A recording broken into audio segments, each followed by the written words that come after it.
dapat tayo magpalunod sa anumang stress na ating pinagdadaanan. You don't have to live a life of anxiety.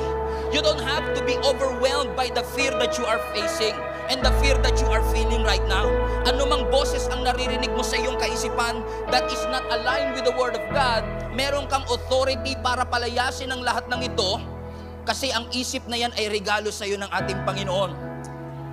Sasabihin sa iyo ni Satan, hindi ka mahal ng Diyos, nakalimutan ka na ng Diyos, at ikaw naman mararamdaman mo yung rejection, mararamdaman mo yung loneliness. Ang sasabihin ng kaaway sa iyo, buti pa sa ibang tao may plano ang Diyos pero sa iyo wala. Ang sasabihin ni Satan sa iyo, wala ka ng kinabukasan, you are a mistake, you are a failure. But let me just say this to you mga kapatid, lahat yan ay pawang kasinungalingan.